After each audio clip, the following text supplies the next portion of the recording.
أهلا بيكم في فيديو جديد من فيديوهات الفورمات. فيديو النهاردة هتكلم فيه عن أسطورة من أساطير المستر أولمبيا الغير متوجة. في مستر أولمبيا 1975 كان شوكة في ظهر أرنولد.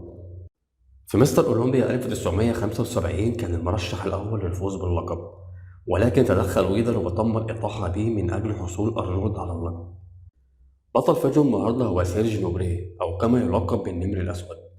وقت منافسته كان الأكبر حجما على المسرح، كان مخيف لكل من يقف بجواره.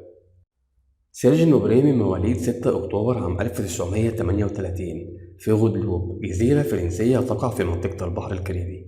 في عام 1950 بعد قضاء 12 عام على الجزيرة انتقل إلى فرنسا هو وعائلته من أجل ممارسة كمال الأجسام. خلال فترة مراهقته سيطر على كافة ألعاب القوة أثناء دراسته، ومن هنا أدرك إنه ليه مستقبل رياضي. في عام 1958 عاد مرة أخرى للجزيرة هروبا من التجنيد العسكري، وهناك كرس حياته كلها بالكامل لكمال الأجسام. أول بطولة شارك فيها كانت عام 1958. في عام 1960 كانت بداية نجاح سيرج نوبريه، تم إعلان إنه الرجل الأكثر عضلات في العالم، وتم قبوله في الاتحاد الدولي لكمال الأجسام. وإنجاز أكبر إنه أصبح رئيس اتحاد كمال الأجسام الفرنسي والأوروبي، بجانب إنه شارك في العديد من الأفلام الروائية. سيرج نوبريه اللاعب الوحيد اللي حصل على 6 ألقاب عالمية في 4 اتحادات مختلفة.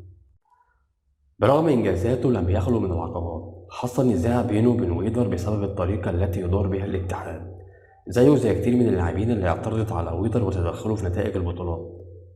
في عام 1975 كانت آخر مشاركة لأرنولد في مستر أولمبيا قبل التوقف لمدة 5 سنوات. سيرج نوبريه كان المرشح الأول للفوز باللقب، وكالعادة تدخل ويدر من أجل الإطاحة بسيرج نوبريه. قبل 12 يوم من العرض تم توجيه تهمة لسيرج نوبريه إنه مثل فيلم إباحي ومش هينفع يشارك بسبب إنه سيء السمعة. دخل بعدها سيرج نوبريه في حالة نفسية سيئة وتوقف عن الأكل والتمرين، وفقد الكثير من قدرته العضلية. قبل العرض بيوم تم السماح ليه بالمشاركة، ولكن لم يكن في مستواه. حصل وقتها على المركز الثاني، وأرنولد حصل على اللقب، والعملاق الأخضر حصل على المركز الثالث. بعد حرمانه من الحصول على لقب مستر أولمبيا ترك الاتحاد. بعدها بعام انضم إلى سيرجيو أوليفا اللي تم الإطاحة به أيضا من قبل ويدر.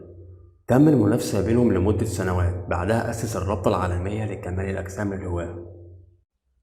في عام 1977 أثناء تصوير فيلم ضخ الحديد تم عرض $200 على سيرج نوبريه مقابل إنه يظهر في الفيلم بالكامل. سيرج نوبريه رفض بسبب إن المبلغ صغير، وده كان سبب إنه ما يكونش موجود في الفيلم غير في مشهد صغير. من عام 1958 لعام 1983 حقق الكثير من الإنجازات، ولكن لم يتم تسليط الضوء عليه من قبل الإعلام. بالنسبة لقياساته الجسمانية وزنه من 93 كيلو ل 102 كيلو، طوله 180 سنتي، مقاس عضلات الصدر 145 سنتي، مقاس الذراع 55 سنتي، مقاس السمانة 48 سنتي، مقاس الوسط 70 سنتي، مقاس الفخذين 68 سنتي. بالنسبة لنظامه الغذائي كان بيتناول اللحوم الحمراء والرز والفاصوليا والدواجن والأسماك والعدس والخضروات والفواكه، وكان بيتناول رطل من لحم الحصان. سيرج نوبريه تزوج مرتين، عنده 3 بنات وابن. زواجه الثاني كان من لعيبة كمال أجسام. بالنسبة لسبب وفاته، السبب اللي تم تداوله عن سبب وفاته إنه مات مسموم على يد أبنائه من أجل الحصول على أمواله وأرضه. بعد نقله للمستشفى تم تشخيص حالته إنه عنده غيبوبة سكر وخلل في البنكرياس. دخل في غيبوبة لمدة 2 سنين وتوفى في 19 إبريل عام 2011 بعمر 72 سنة. بعد وفاته قال عنه أحد أصدقائه إن سيرج نوبريه مثل التمثال المنحوت، كانت كل تموجات عضلاته تعكس الضوء ويمكنك رؤيتها ترتعش تحت جلده مع كل حركة مثل حصان السباق. لقد كان مشهد رائعا. في نهاية الفيديو، سيرج نوبريه أيقونة من أيقونات كمال الأجسام، كان المرشح الأول للفوز بلقب مستر أولمبيا 75.